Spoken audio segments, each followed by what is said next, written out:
Le Tarn, un pays qui vous veut du bien, et c'est si peu de le dire. Le domaine du Plot s'est lancé un défi, organiser le premier festival de la création artistique avec le papier. Papier buvard, papier d'Arménie, papier journal ou d'emballage, peu importe.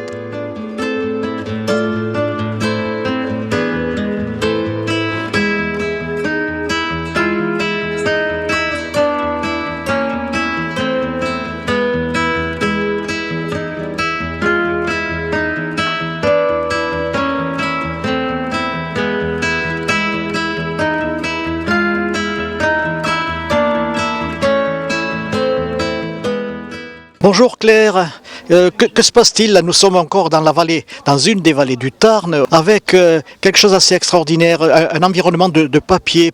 Eh bien, à mes heures perdues, je fais des carnets et j'ai connu une dame qui est collagiste, donc elle fait des collages. Elle s'appelle Danielle Passemar et nous avons eu la même idée, c'est-à-dire de créer un festival des arts du papier parce que nous connaissions autour de nous des personnes qui créaient avec du papier et on s'est dit c'est quand même dommage.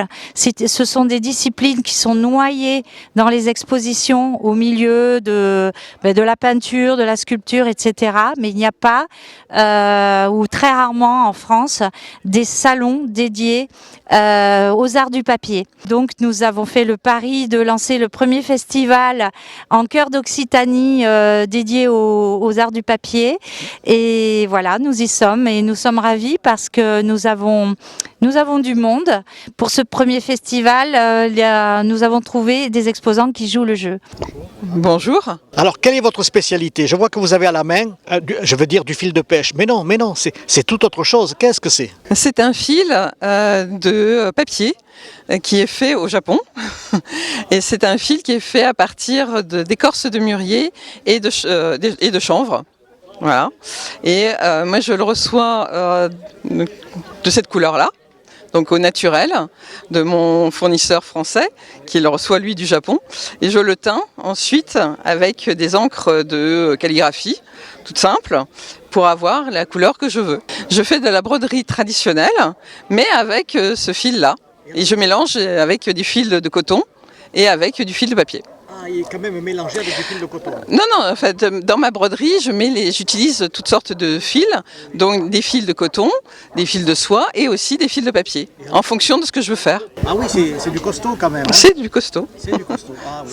C'est un vrai fil. Je pense que je suis, je peux pas dire à la seule, mais pour l'instant, j'ai pas vu d'autres personnes, j'ai pas rencontré d'autres personnes le faisant, donc voilà. En fait, c'est le papier washi. Donc c'est un papier que l'on utilise, un fil qu'on utilise aussi pour faire les tissus washi. J'habite à la région parisienne. Ah, vous êtes venu spécialement? Oui, je suis venue spécialement. Non, j'ai pas de boutique.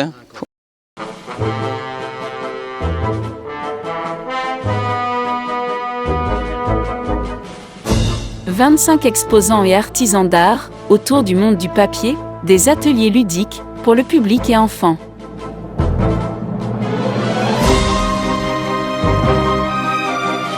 En France, il n'existait pas de salon dédié à l'art du papier, et bien voilà ces choses faites. Souhaitons vivement que cela se répande sur les réseaux et que d'autres artistes viennent se joindre à ce lieu enchanteur, propice à la flânerie et à la curiosité.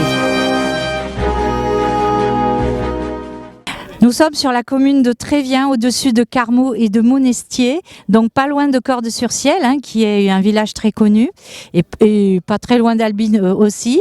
Donc dans le nord du Tarn, le but de l'association organisatrice, le Plot des Arts, c'était d'apporter la culture en milieu rural. C'est pour ça que nous avons donc choisi ce lieu, parce qu'il offre des possibilités incroyables. Oui, et il faut dire aussi que l'environnement ici est très vert, végétalisé. Il y a de l'espace, c'est convivial. Il y a de quoi se restaurer aussi, bien sûr. Food truck et puis tout ce qu'il faut, voilà. Et on peut dire quand même que cet univers du papier, il est surprenant parce qu'on voit des choses. Moi-même tout à l'heure, j'ai vu des paniers de loin. J'ai cru que c'était de l'osier ainsi que des bijoux. Eh ben non. Tout ça est fait à base de papier. Alors il y a des techniques forcément, bien sûr, et des techniques ancestrales. Et puis aussi un peu plus modernisé, mais toujours avec de la créativité. Et c'est ça qui est beau. Nous avons fait le pari d'un festival 100% papier, donc il n'y a pas de métier de bouche, etc. Mais c'est un choix voulu. Et vraiment, c'est de l'artisanat de qualité. Nous avons de vrais savoir-faire avec le papier, qui est un matériau, j'allais dire un peu magique, parce qu'il est tellement banal qu'on ne le voit plus. Et en plus, il est accessible. On peut en récupérer partout. Donc, tous les exposants sur le site font ce qu'on appelle de l'upcycling, c'est-à-dire qu'ils recyclent du papier qui partait à la poubelle ou à la déchetterie. Voilà. Donc, on voulait vraiment montrer ce côté créatif du papier. Eh ben, je crois que le pari est réussi. Et puis, ma foi, peut-être à l'année prochaine, qui sait. C'est un premier festival, nous ferons le bilan et nous espérons vraiment la continuité de ce festival. Merci beaucoup. Sophie, bonjour. Bonjour. Alors, je suis avec vous sur un stand, j'allais dire panier à osier. Mais non, c'est de la vulgarité là que je redis. Oui, c'est de l'osier de papier. De l'osier de papier. Oser l'osier de papier. Exactement, c'est mon credo aujourd'hui. Voilà. Ah oui, effectivement, c'est léger. C'est très léger, mais pas moins solide. Ça reste très solide. Alors, si on s'approche, on se rend compte que c'est de l'écriture. Voilà. Il y a des caractères hiéroglyphiques. En tout cas, c'est du papier. Voilà. Et je crois savoir que vous utilisez des papiers, en fait, des papiers journaux. Oui. Par exemple, pour celui-ci. Alors celui-ci, c'est le Midi Olympique. C'est ce qui lui donne sa couleur un peu jaune-vert. Celui-ci, c'est le supplément économique du Figaro, qui lui donne la couleur du saumoné, rose saumoné. Midi Olympique, le Figaro, est-ce qu'on a la dépêche quelque part? Alors la dépêche, là en fait c'est la dépêche, sauf que je l'éteins. Voilà. C'est beau. Mais c'est la dépêche. Ah, voilà. Il est beau. Il est beau. La plupart sont la dépêche quand même. Il est très très très beau, très léger. Je me verrais bien, vous savez, pour aller ramasser les murs, les groseilles. Vous pouvez pouvez parce qu'en plus, ce sont des paniers qui ont été vernis avec un vernis A+, donc compatible à l'alimentation, fait en France. Donc alors là, le A+, il ne peut pas y avoir plus mieux que A+. C'est ça, et c'est fabriqué en France également. Oui. Donc c'est vraiment super et ça permet donc de pouvoir nettoyer le papier. Le panier en papier avec une éponge, du produit vaisselle sans aucune contrainte. Chez moi déjà j'ai un petit atelier à Requista, à côté de Requista, à Conac précisément. L'émission se termine sur les perles en papier peut-être.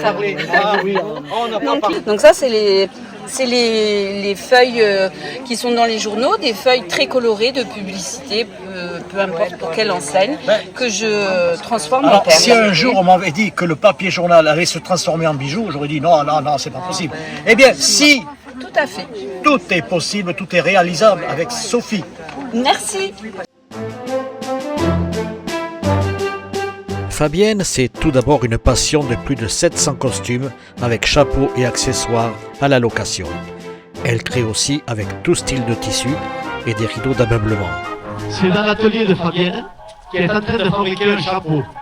Un chapeau en papier, avec du carton, papier. On peut tout simplement s'habiller en guerrier viking, pour les dames par exemple au temps des rois, un sergent napoléonien ou même les gendarmes de Saint-Tropez. Elle aussi, elle récupère. On est contre les poubelles trop pleines. Voilà, elle précise qu'ils sont contre les poubelles trop pleines. C'est vrai, c'est vrai. Dans les poubelles, il y a de la richesse. Mais encore faut-il le savoir, n'est-ce pas?